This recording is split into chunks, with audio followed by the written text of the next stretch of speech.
பணம் பற்றிய உங்களுடைய சந்தேகங்களுக்கு பதில் வேணுமா? எஸ்ஐபி பண்ணலாமா? லம்சம் பண்ணலாமா?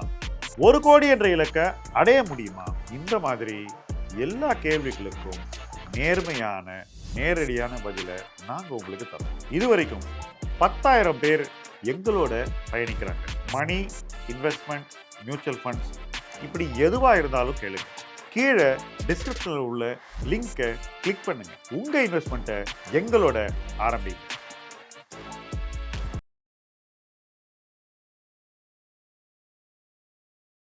மாதாந்திர குடும்ப பட்ஜெட்.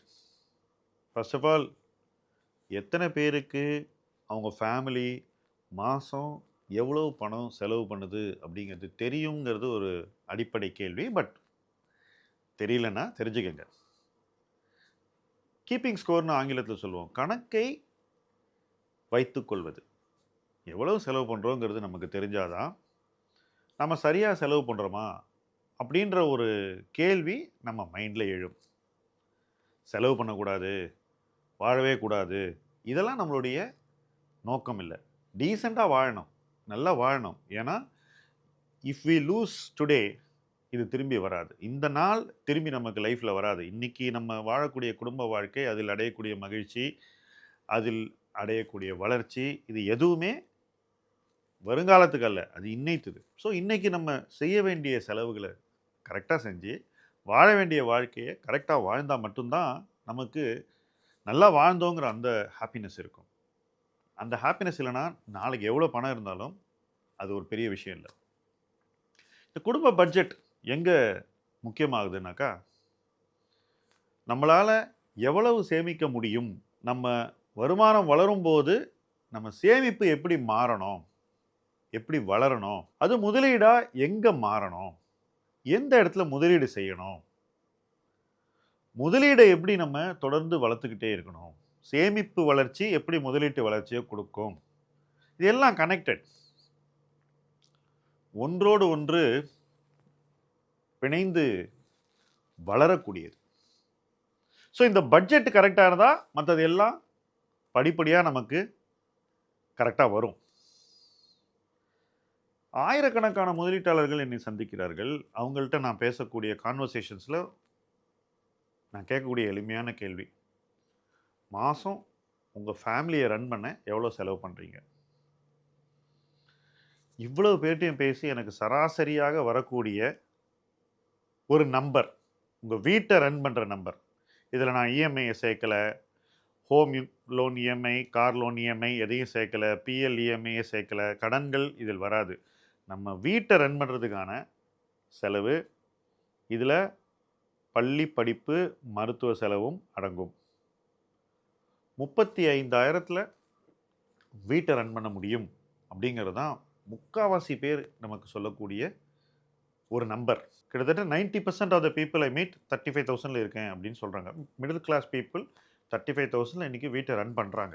வெவ்வேறு ஊர்கள், வெவ்வேறு இடங்கள் எல்லாம் மாறினா கூட கிட்டத்தட்ட இந்த நம்பரில் ரொம்ப கம்ஃபர்டபுளாக இருக்கும் அப்படின்றது தான் அவங்க சொல்லக்கூடியது.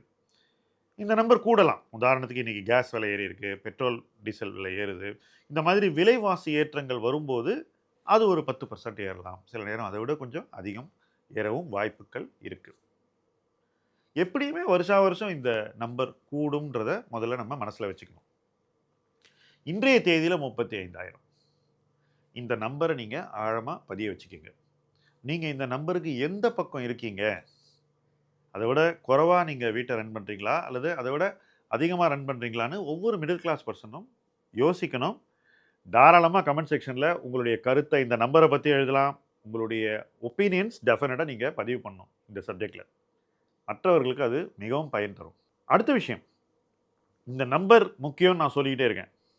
இந்த நம்பரை எப்படி நம்ம மற்ற முடிவுகளோடு கனெக்ட் பண்ணுறது ரொம்ப முக்கியமான ஒரு விஷயம். 50,000 ஏர்ன் பண்ணுற பர்சன் 35,000 வீட்டை ரன் பண்ணிட்டாக்கா 15,000 அவங்க சேமிக்க முடியும், முதலீடு பண்ண முடியும். வருங்காலத்திற்கு 15,000 மாதம் மாதம் ஒதுக்க முடியும். ஸோ 50,000 சம்பாதிக்கிறவங்களுக்கு கூட இந்த 15,000 சேவ் பண்ண முடியும் 35,000 வீட்டை ரன் பண்ணால். இதில் ஒரு முக்கியமான பாயிண்ட் நான் சொல்கிறேன். ₹1,00,000 சம்பாதிக்கிறவங்க 35,000த்தில் வீட்டை ரன் பண்ணுறாங்க. அப்போ ஏன் 50,000 சம்பாதிக்கிறவங்க 35,000த்துக்குள்ளே ரன் பண்ணுறன்ற கேள்வியை அவங்க தங்களையே கேட்டுக்கணும். ஒருவேளை அவங்க ரன் பண்ணலன்னா ஏன் பண்ண முடியாது அப்படின்ற கொஸ்டினையும் நம்ம நிச்சயமாக நம்மளை கேட்கணும். 50,000 சம்பாதிக்கும் போது 15,000 சேவ் பண்ண முடியும்னா 1,00,000 சம்பாதிக்கும் போது 65,000 சேவ் பண்ண முடியுது. அப்போது ₹50,000 குறைஞ்சபட்சம் மாதம் அவங்க இன்வெஸ்ட் பண்ணுறாங்க. இப்போது 50,000 ஏர்ன் பண்ணுறவங்களோட சேலரி கூட அவங்கள சேமிப்பு கூடிக்கிட்டே இருக்கும். மொத்த சம்பள வளர்ச்சியும் சேமிப்பாக ஆகாதுங்க. ஏன்னா பணவீக்கம்னு ஒன்று இருக்கு இல்லையா, அதுக்கு ஒரு நம்ம செலவில் ஒரு 8லேருந்து 10% வருஷத்துக்கு கூட தான் செய்யும்.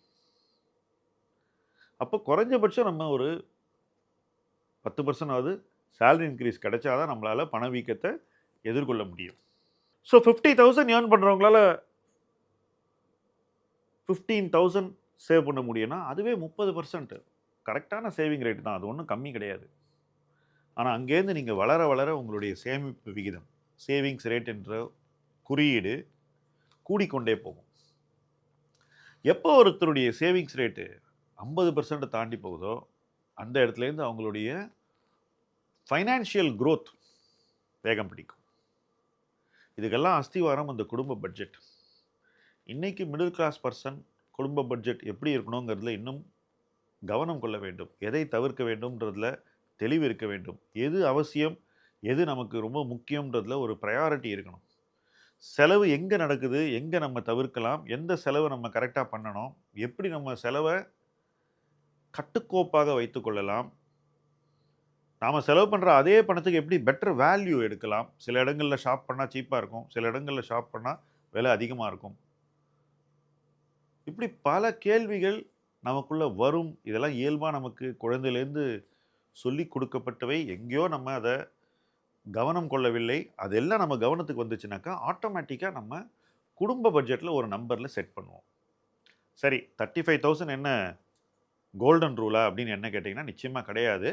நான் சமூகத்தில் பார்த்ததை உங்கள் முன்னாடி வைக்கிறேன். உங்களுக்கு தோணலாம் இல்லை 45,000 தான் பேஸ் நம்பர் அப்படின்னு. சில பேருக்கு இல்லை 35,000 தேவையில்லை, நான் 30,000லேயே வாழ முடியும்னு நினைக்கலாம். இதெல்லாம் தனிப்பட்ட தனிநபர் முடிவுகள். நான் அப்சர்வேஷன் உங்கள் முன்னாடி வைக்கிறேன். இந்த அப்சர்வேஷன் உங்களுக்கு எப்படி உதவணும்னாக்கா, நீங்கள் ஒரு நம்பரில் ஃபிக்ஸ் ஆகணும். உங்கள் வருமானத்தில் அந்த நம்பர் ஒரு பர்டிகுலர் பர்சன்டேஜாக இருக்கணும். அந்த செலவுக்கும் வருமானத்துக்கும் உள்ள வித்தியாசம் இருக்குது பாருங்கள், அது உங்களுடைய சேமிப்பாக கண்டிப்பாக சம்பளம் வந்த நாள் அன்னைக்கே மாறணும். அந்த பணத்தை நீங்கள் அன்னைக்கே சேவ் பண்ணணும். சேமித்த அந்த பணம் முதலீட்டுக்கு நேரடியாக ஒதுக்கப்பட வேண்டும். அது மறுபடியும் செலவுக்குள் வரக்கூடாது. இதை கடந்து செலவு பண்ணாமல் நம்ம மாதம் வாழ வேண்டும். இந்த கட்டுக்கோப்பான வாழ்க்கை தான் நல்ல மிடில் கிளாஸ் வாழ்க்கை. இந்த நல்ல மிடில் கிளாஸ் வாழ்க்கை கிடைக்கணுங்கிறது தான் ஒவ்வொருத்தருடைய நோக்கமாக இருக்க வேண்டும். இந்த நல்ல மிடில் கிளாஸ் வாழ்க்கை நமக்கு கிடைக்கும்போது பொருளாதார வளர்ச்சி நமக்கு எப்பெல்லாம் கிடைக்குதோ அப்போது நம்மளுடைய நிதி நிலைமையை வளர்த்து கொள்வதற்கான வாய்ப்பு நம்ம முன்னாடி நிற்குது. ஒவ்வொரு வருஷமும் அந்த வாய்ப்பு கிடைக்கணும்னு நான் வேண்டிக்கிறேன். அந்த வாய்ப்பு வரும்போது அந்த வாய்ப்பை நீங்கள் முழுவதும் பயன்படுத்தி கொள்ள வேண்டும். சம்பளம் கூடும்போது பல பேர் வெறுமனே வாழ்க்கை தரத்தை மட்டும் அப்படியே உயர்த்தி நிதி நிலைமையை வளர்த்த தவறுகிறார்கள். அதை தவிர்க்கணும்னா இந்த பட்ஜெட் கான்செப்ட் கிளியராக இருக்கணும். அது எப்படி வளரணுங்கிறது தெளிவாக இருக்கணும். அந்த வளர்ச்சி நம்மளுடைய வருமான வளர்ச்சியோடு பிணைந்து இருக்க வேண்டும். சேமிப்பு வளர்ச்சி என்பது வாழ்க்கை முறையாக மாற வேண்டும். முதலீட்டு வளர்ச்சி என்பது சேமிப்பு வளர்ச்சியில் இருந்து துவங்குகிறது. அதனால் சேமிப்பு வளர்ச்சியை நம்ம தொடர்ந்து உருவாக்கி கொண்டே போக வேண்டும். நேரம் என்பது நம்முடைய நிதி நிலைமை வளர்வதற்கான முக்கிய மூலப்பொருள். டைம் கொடுக்கணும். டைம் கொடுக்க தான் நம்மளுடைய நிதி நிலைமை வளரும். டைம் கொடுக்குறவங்க ஜெயிச்சிருவாங்க. அவங்க டைம் வந்துடும் லைஃப்பில். அந்த டைமை நோக்கி இணைந்து பயணிப்போம். முதலீட்டு களம் உங்கள் களம். நன்றி.